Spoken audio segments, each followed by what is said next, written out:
Shalom saudara-saudara terkasih dalam Tuhan. Pada hari ini, firman Tuhan terambil dari kitab Roma 12 ayat 9 sampai 18 dengan tema kasih yang membawa perdamaian. Saya akan membacakan satu ayat dari Roma 12 ayat 9 dengan judul perikop nasihat untuk hidup dalam kasih. Hendaklah kasih itu jangan pura-pura, jauhilah yang jahat dan lakukanlah yang baik. Surat kepada orang-orang Roma adalah yang terpanjang dan terhebat di antara surat-surat Paulus yang lainnya. Surat ini memuat penjelasan yang paling lengkap tentang ajaran pembenaran melalui iman kepada Yesus Kristus, alih-alih melalui pelaksanaan hukum Musa. Ini memuat banyak ajaran mengenai ajaran-ajaran keselamatan dan penerapan praktis dari ajaran-ajaran itu pada kehidupan sehari-hari. Melalui penelaah mereka terhadap kitab ini, siswa dapat memperoleh apresiasi yang lebih besar bagi pendamaian Yesus Kristus serta bagi harapan dan kedamaian yang dapat semua orang temukan di dalam Kristus. Rasul Paulus adalah penulis surat kepada jemaat di Roma. Kita bisa lihat dalam Roma 1 ayat 1. Dalam penulisan surat ini, Paulus menggunakan bantuan seorang juru tulis, yaitu Tertius, yang menuliskan ucapannya sendiri kepada orang suci Roma menjelang akhir surat tersebut. Kita bisa lihat dalam Roma 16 ayat 22. Saudara-saudara, kita diharapkan sebagai pelaku-pelaku kasih yang tanpa kepura-puraan. Kasih yang mendorong melakukan yang baik, bukan yang jahat. Hidup dalam kasih berarti kita harus hidup saling menghormati. Zaman yang semakin kacau, penuh persoalan, terkadang menimbulkan sikap egois, bahkan tidak menghormati orang lain.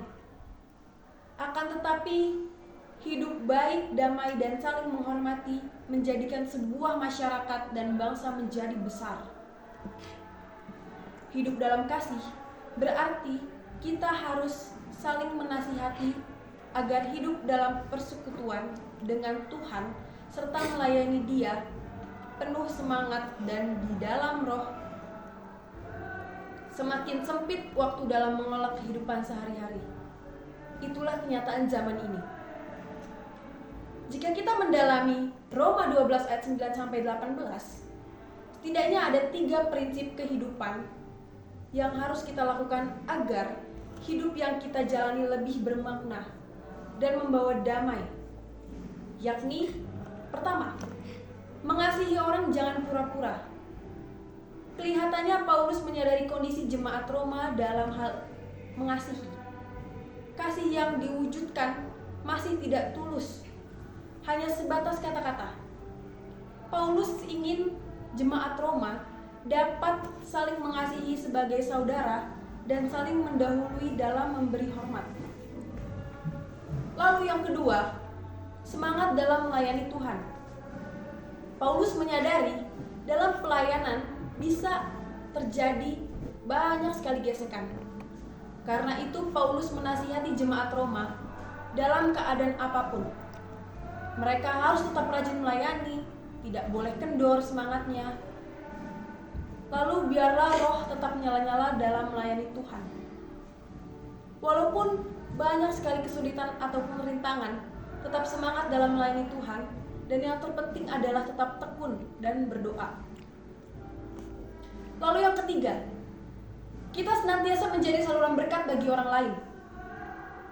Di sini Paulus ingin kita bukan hanya dalam suasana hati senang dan hidup berlimpah baru menjadi saluran berkat bagi orang lain.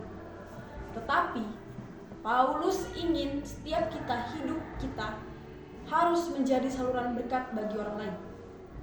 Ketika orang-orang di sekeliling kita membutuhkan bantuan kita, kita harus segera memberikan bantuan kepada mereka.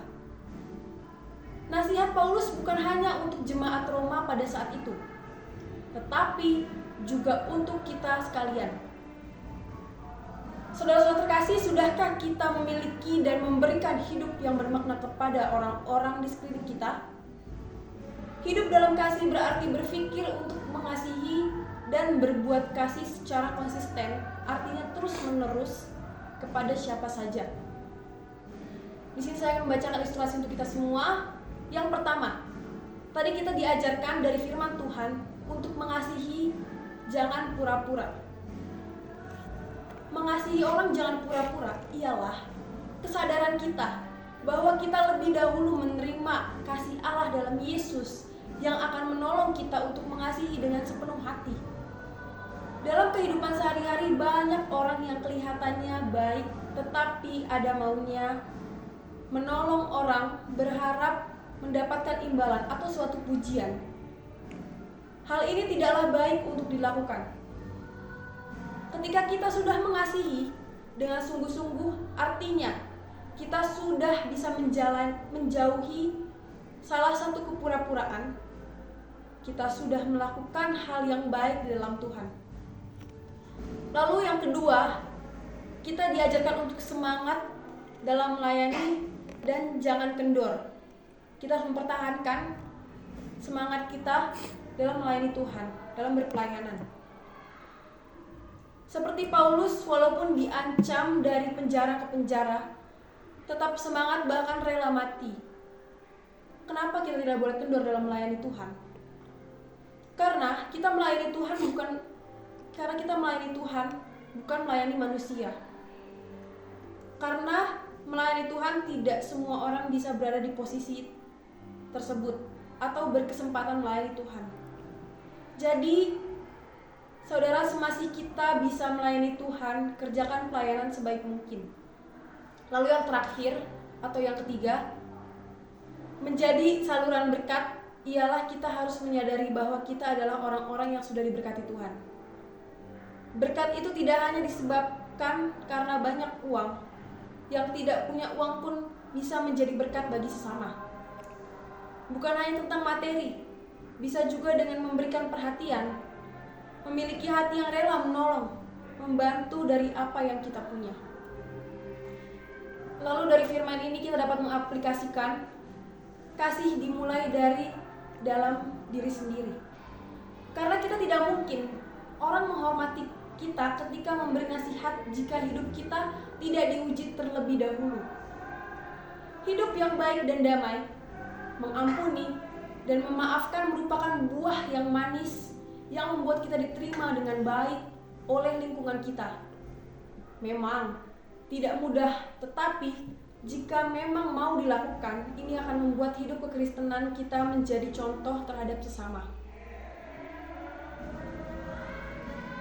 Manusia seringkali berpura-pura dalam berbuat baik. Kasih yang pura-pura membungkus segala motivasi terselubung. Keinginan-keinginan daging dan berbagai kejahatan lainnya dengan perbuatan atau sikap yang baik. Kasih yang pura-pura adalah kasih yang ditunjukkan kalau ada maunya, pamrih, atau sekedar karena terpaksa saja. Jadi saudara, jika ditanya apakah ada kasih yang pura-pura? Jawabannya tentu saja ada. Kasih yang sungguh-sungguh tidaklah mudah untuk dilakukan. Untuk mengadopsi kasih yang sungguh-sungguh menurut kriteria Allah, kita perlu melibatkan niat yang serius, mengalahkan kepentingan diri sendiri, dan melakukan usaha ekstra yang memerlukan kerja keras dan pengorbanan.